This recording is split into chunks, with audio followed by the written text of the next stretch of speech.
how much you ended up, like, what do you think you In made 2021? in 2021? 700. $700,000? Yeah. Bro, you went from making 50 to 20, so literally cut your income less than half, to making $700,000 in 1 year.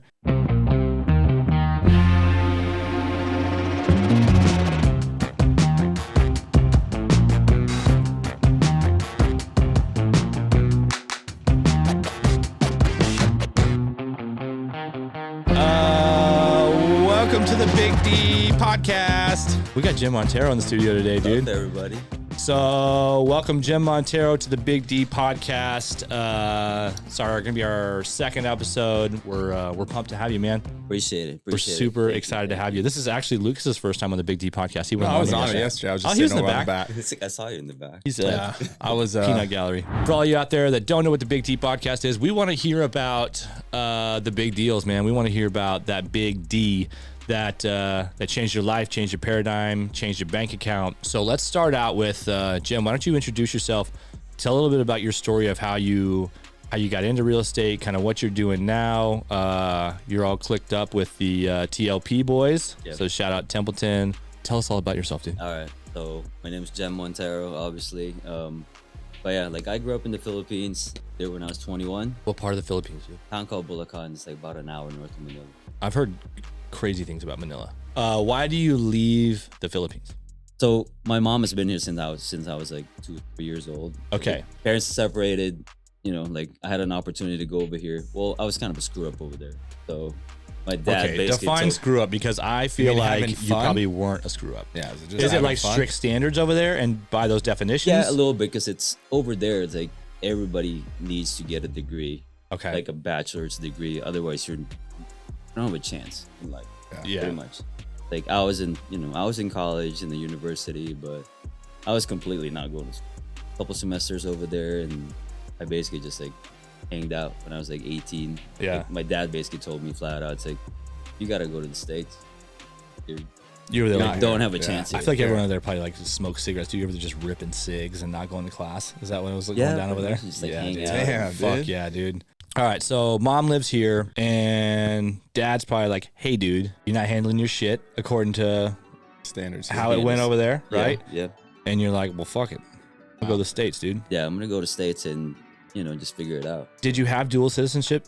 No, so like the way it works is like you're gonna get petitioned. You get here, you have a green card, Okay. and like it takes like 5 years. If you're a good citizen, Yeah. you can Then you apply get for it. citizenship. So Okay. I have my citizenship since 2009. Where'd mom live? Mom lived in Arizona, or where'd she live? She lives in Awatuki. Oh, dude. So All white Tukey, baby. yeah. Like, What's up, dude? that was my- What's going on over there? So when I got here, 21, I was Little like, culture shock, I huh? was like, oh shit. I had a choice because my dad's side lives in LA. Mm-hmm. So I went to Reseda. I was like, what this? Yeah. So I chose it over here, and then, and then odds and end jobs and. What was your everything. first job when you got here? I was a bakery clerk at Safeway. Shout out to Safeway, dude. You don't see a lot of Safeways Nope. anymore. How did you transition out of the bakery? Like, were you Where'd just you like go after that? another job, another job, Oh, another it's job? another job. Like, so I went to the airlines after that as like a kind of like a clerk. Like the guy that like stands at the thing where like check the tickets? No, it's in an accounting building. So that's basically how I got into like the airline industry. Okay. So I was there for a few years. All right. So you go to the airlines, you clerk. Yeah. You met someone that knew wifey. That's how you met wifey, right? Yeah, so I met my wife. So like I left American Airlines after a few years, and then I went to healthcare, trying to be a nurse, kind of like a real Filipino. I went to healthcare, because that's what everybody does, at least like cultural. So Yeah. it's kind of like, oh, how do I, how can I make that $40-50 an hour? I wasn't really, like kind of like what you guys are saying. I don't have a degree either. Like, Yeah. Like, not stupid, obviously, but School wasn't for you. school Wasn't for me. Yeah. Wasn't for me. Man. I was in healthcare, and then eventually came back to American Airlines. But I met my wife in between. Okay. Eventually, you're like, fuck all this corporate bullshit, right? Yeah. You reach out to Temp, shout out Templeton Walker, and you're like, hey, man, I'm going to do real estate. So did I actually so the real estate part, I think you guys know, like I still do kind of once in a while. Like I sell shoes, and so in 2013, like when I got married, I was pretty broke.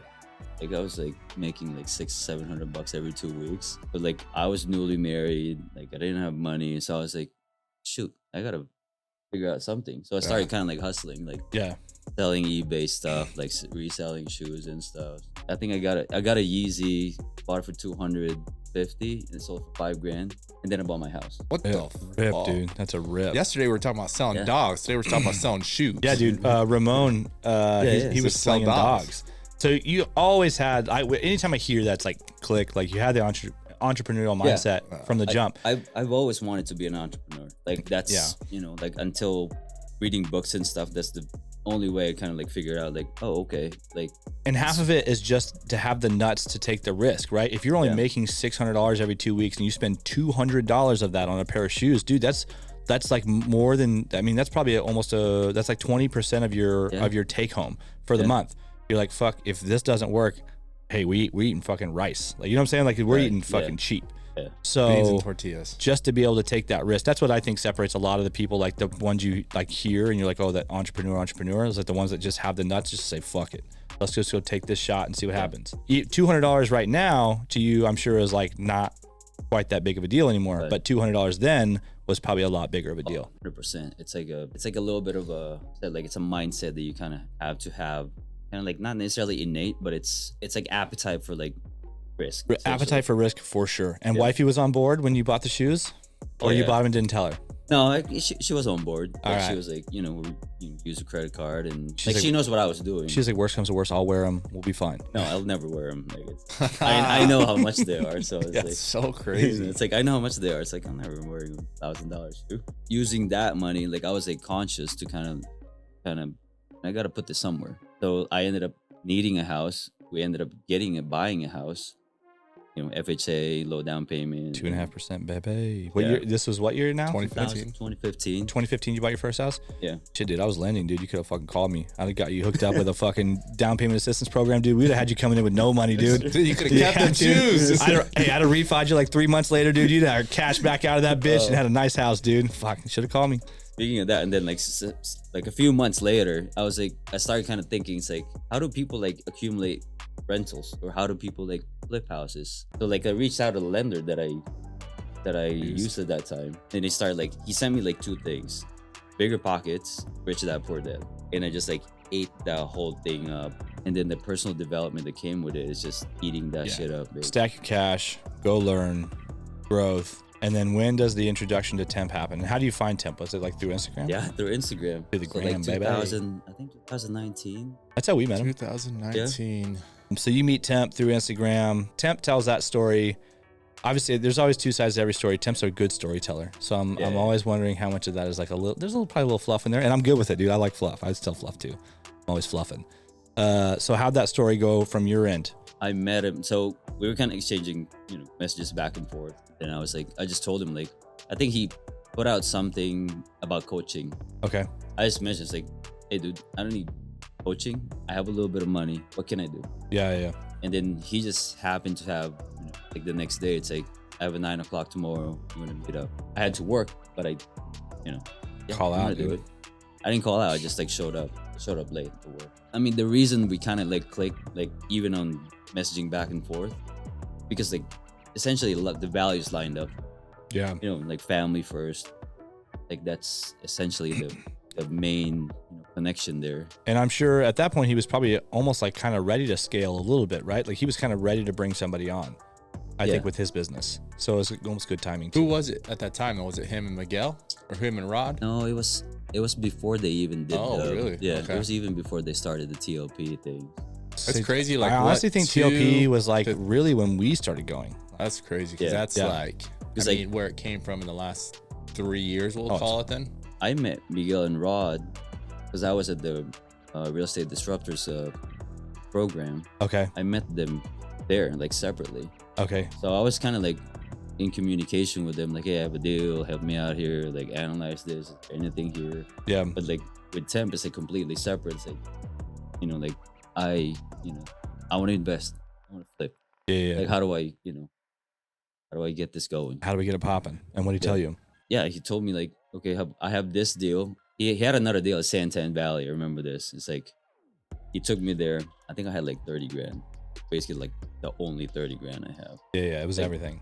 Everything. And then we walked the house, broke down the math to me, it kind of like went up to like 70 in front of the house. I was like, he can tell in my face like I have 70 grand. 70, yeah. But like I told him like I'll do it. Yeah, we'll figure it out. I'll figure out the rest. But that house didn't work out. There's another house in Chandler that he brought me in. So that house in Chandler, I funded it. How much? I think 40 grand. Okay, so 40 all in on that, which is better number for you. 70 would have sucked. And that's, what's funny is like those are leaps you kind of have to take sometimes. Like you were like, fuck it, I'll figure it out. Yeah. But those are also the times that can get you in big trouble, right? Like if you're like a brand new investor, if you don't know what you're doing, like if you were linked up with a guy like Temp, you were probably fine because he can move a lot of weight. But like if you're linked up to like a brand new guy that doesn't have any like backup plans, like that, doing that's a huge risk. So like it's anyone that's listening to this, it's like, hey, there are those leaps you have to take, but just make sure you're taking those leaps like with the right people. Yeah, do dangerous things cautiously, right? Make sure you've got backup plans. But either way, 100%. You got to have the nuts to go like, I'm putting it all on the line. Actually, prior to that, I even forgot about this. Devin Burr and Temp had a deal. Devin Burr just posted like something on Instagram, like wants to like lend money, whatever. Yeah. I was like dying to like literally like get started. So I like hit up Devin. I don't know Devin at all. I just knew Temp was part of that deal. I told Devin, like, I have 30 grand. I'll write you a check. Like in a couple days later, like I didn't know Devin at all. I wrote him a 30 grand check. Really? I was like, here you go. Let's go. Then let's go. And then like that separate deal with Temp for 40, right about 40. I was like, I'll do it. Okay, so I technically had 2 flips in like literally like in a span of like 30 days or so. And you didn't have the 30 back from Devin yet. So where'd you get the 40?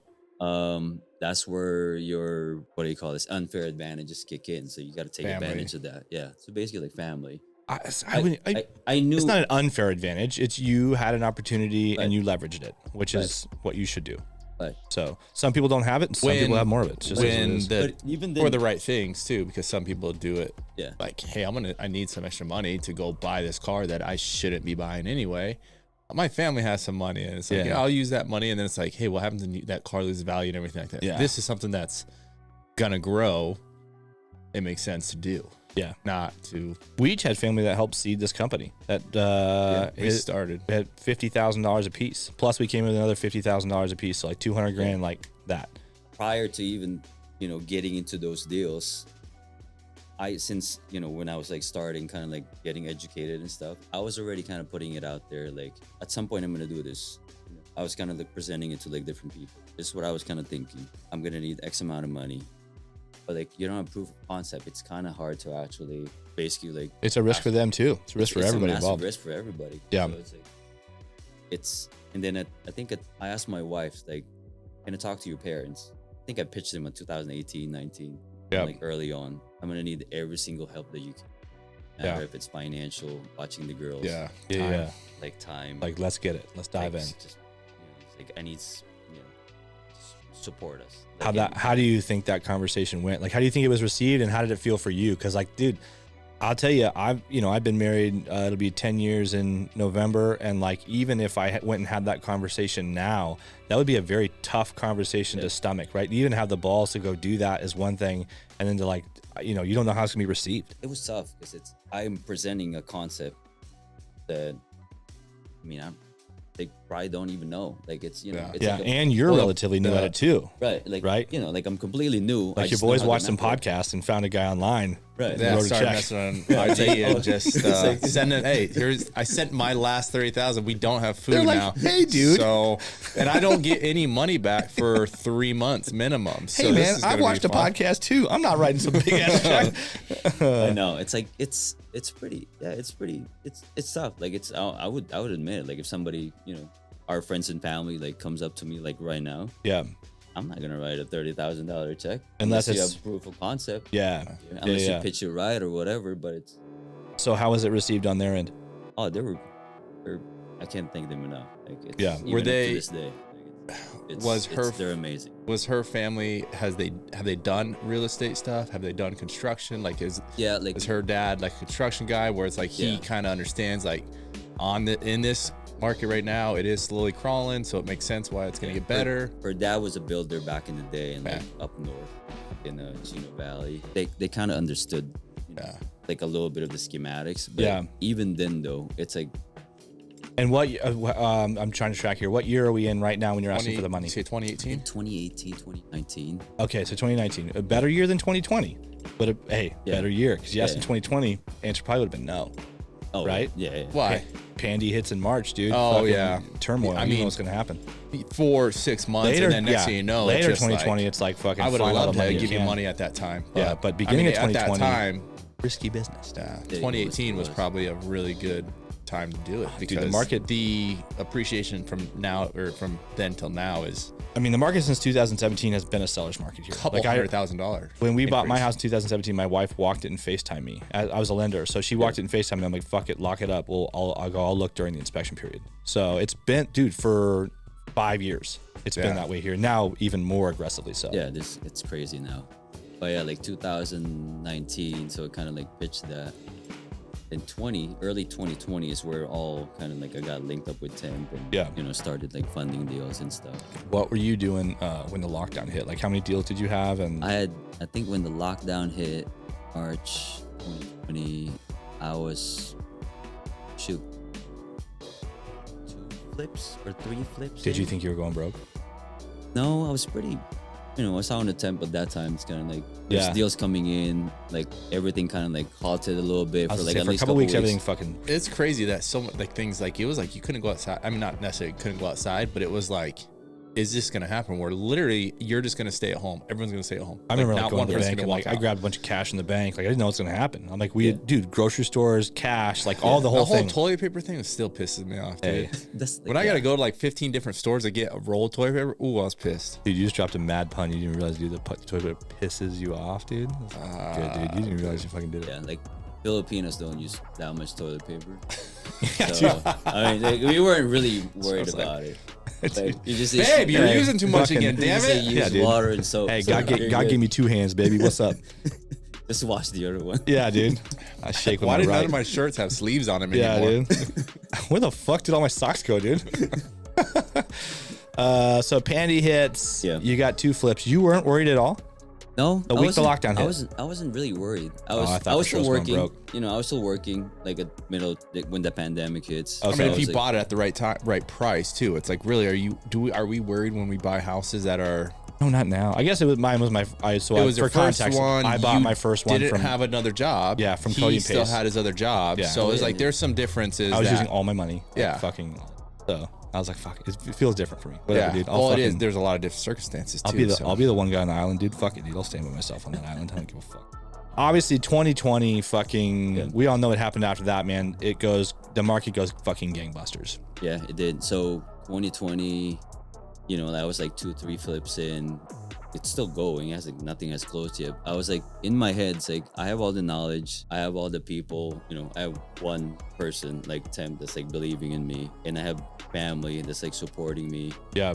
I was like, you know what? I'm gonna quit in the middle of the pandemic. Yeah, dude. There we go. They gave And how was that received? Was that like the in-laws were like, Oh, it hey, was- good, dude. Like we gave you that money. You better go all in. I mean, quitting was a, It's a leap. it was a massive leap. Like I had a little bit of money saved. Like, like we were kind of, if I don't make like a penny for the next 12 months, we're gonna be fine because my wife stayed. But it was still, like I didn't have anything. Like I quit. I think I stopped working, for American at June 2020. Okay. And for those of you who don't know how flipping works and like trying to scale a flip company, normally you're not taking huge checks after these flips close. Like you might make $40,000, $50,000, $60,000, but a lot of the time you're taking most of that capital and you're rolling it right back into the next deal if you really want to scale the company. So you might see someone, hey, I just closed a flip. You see $100,000 check. Well, chances are like 40 or 50 that was like, renovation and hard money. And then like they might make 40 or 50. But dude, if you want to keep going, Roll that you back have in. to go spend it again. You Yeah. don't just get to keep that 50 grand and go fucking, buy a car cash. It's not the way it works. June 2020, quit. Like kind of like, talk to Temp. It's like, I'm gonna quit. And he's like, yeah, we're gonna make a lot of money. Fucking get it. He didn't tell me like, how or what. I was like, okay, let's do it. How'd that first month go? Did you make any money?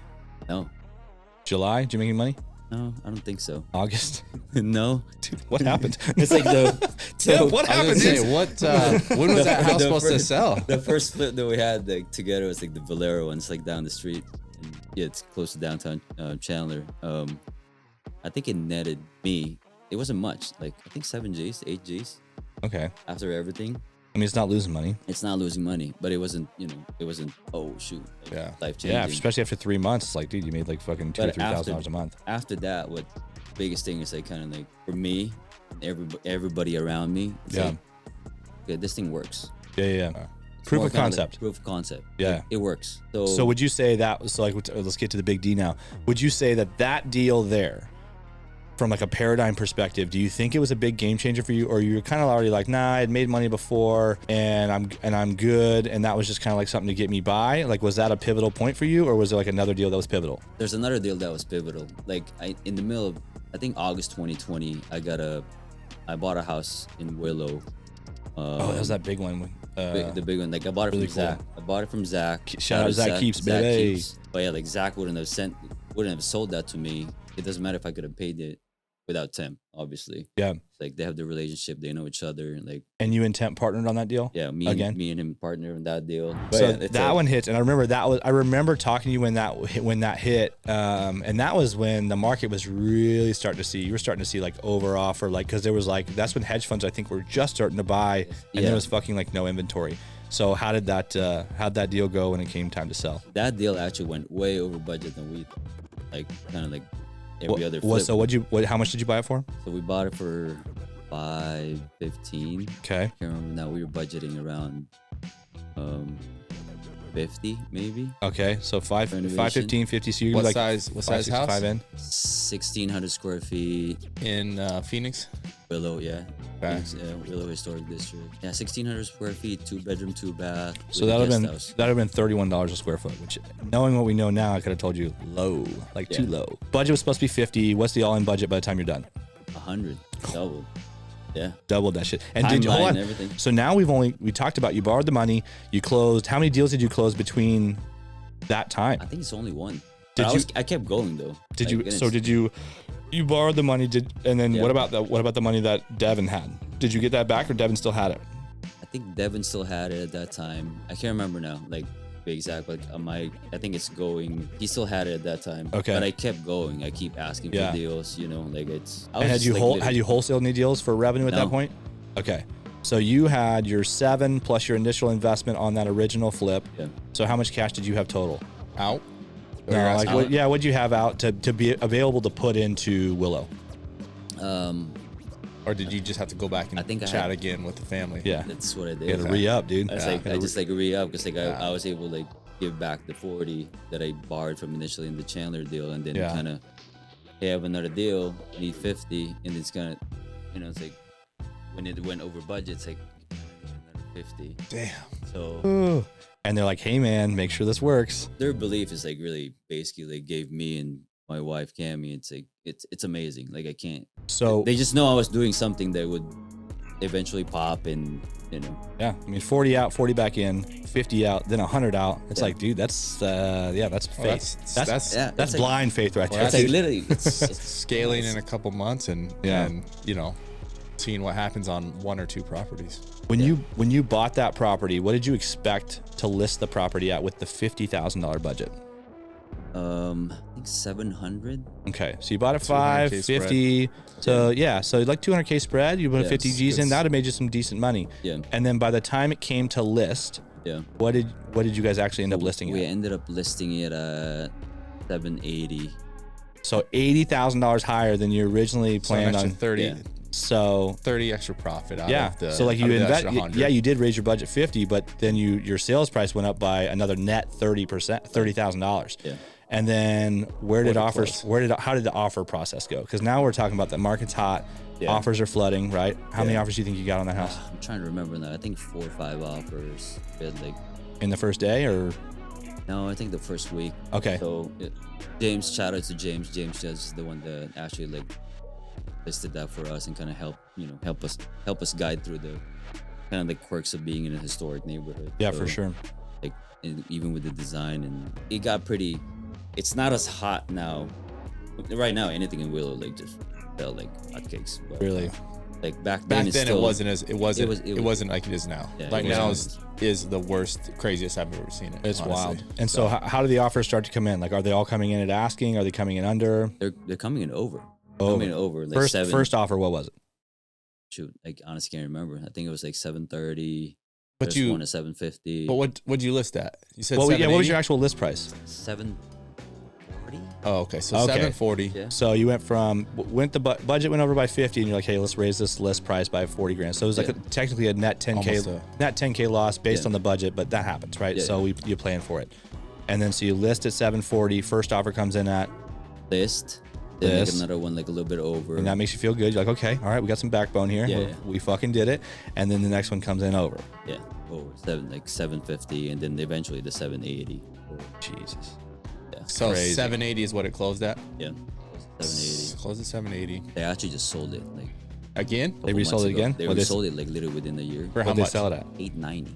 Oh my god! I know. I was like, holy crap. You could have kept that on hard money and I like know. made the payments, Well, dude. I mean, that's the same as like a Vernon for us Yeah. to be a house Oh a my year goodness. ago. Hey. That we, that was. I mean, it's pretty Is that the big similar. one? That was the big one with the, in Scottsdale. Yeah, yeah. I mean, not the one we talked about in No, the office, different but, one. but Yeah. the one With with the guest Jeff. house in the back. Yeah, I exactly. remember that. but here's the thing, and it's easy to go, oh, we could have kept it, Yeah. but we needed that money. Yeah, And there's I'm no same as way. you needed that money to go do the other shit. Yeah. Right. There's so no way we would have been able to buy 3-4 more houses if we didn't do that. So what's the- total net profit on that deal? I don't remember now. I think it might be 130.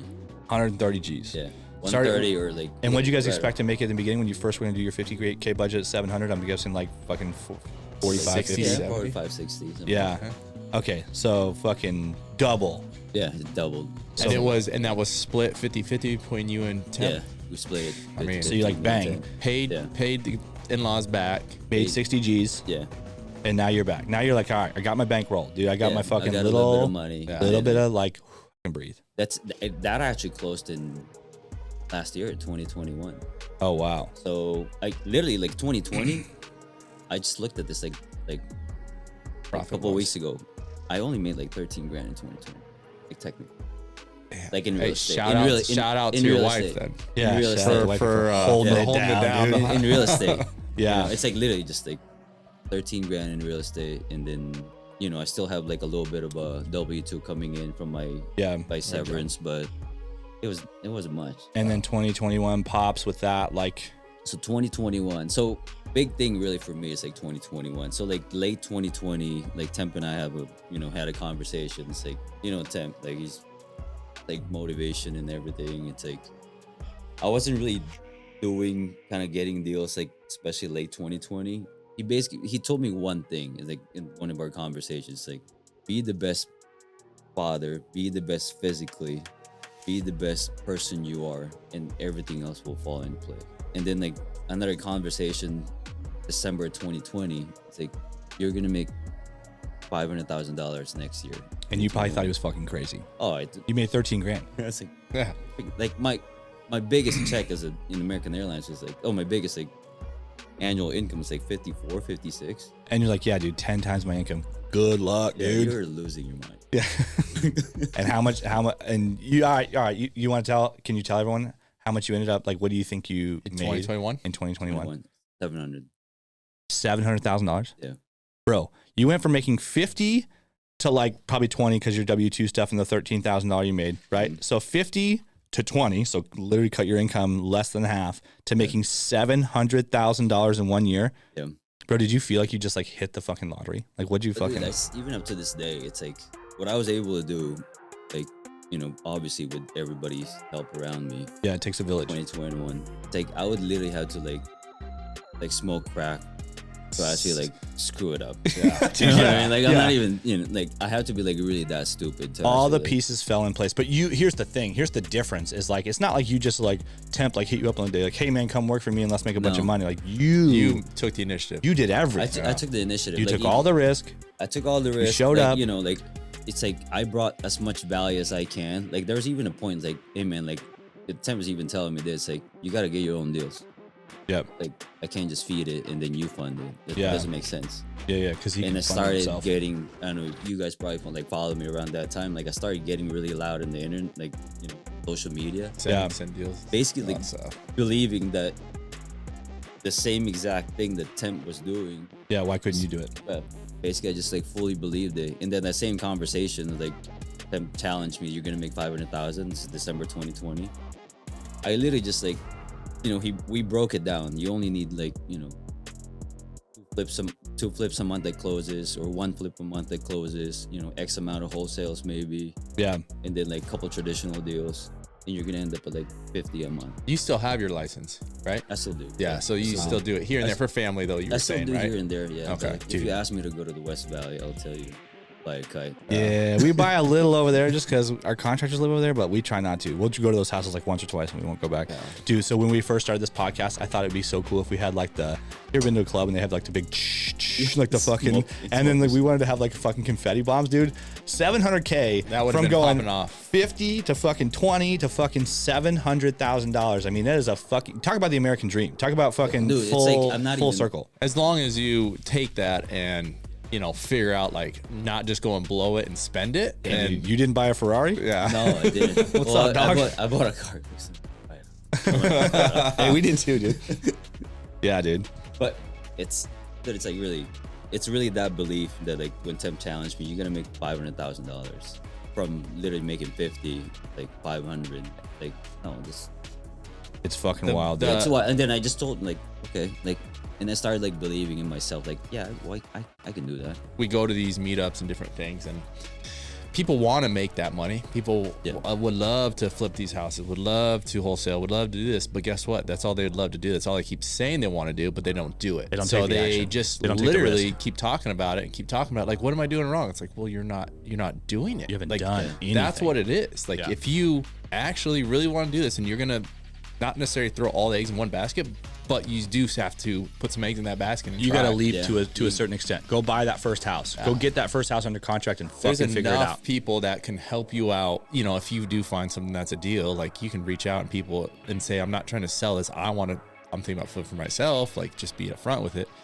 And guess what? You're going to have a lot of people that are going to say like, hey, if you're a little worried about this, this guy will partner with you. You guys can split it. And then after that, you're going to feel more comfortable and more comfortable and more comfortable. Yeah, you may have to give out a little bit of the profits, but in the end, it's going to pay off huge. I mean, it's the same thing kind of what you did is you went and talked with Temp that made you feel like you're selling yourself short by not doing this. Why are you even staying at the airlines? Like, jump in. One thing we've learned from this industry is like there's fucking zero shortage of money.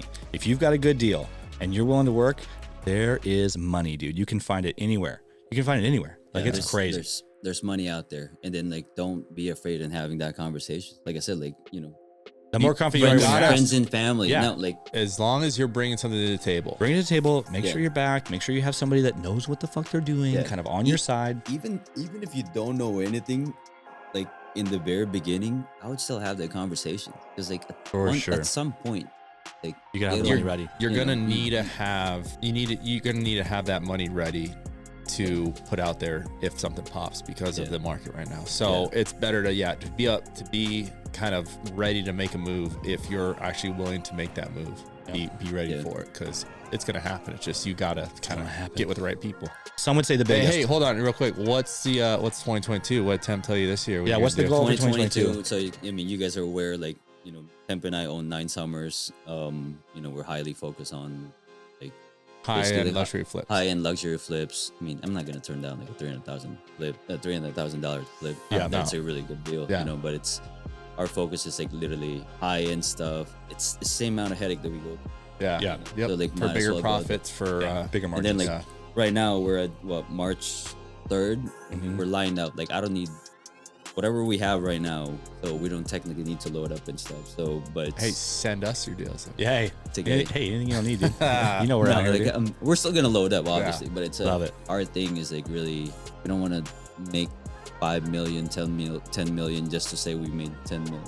But you want to have a life. You want to be comfortable. It's like you don't. It's like with anything. Like you don't need 100,000 a month to live your life. No.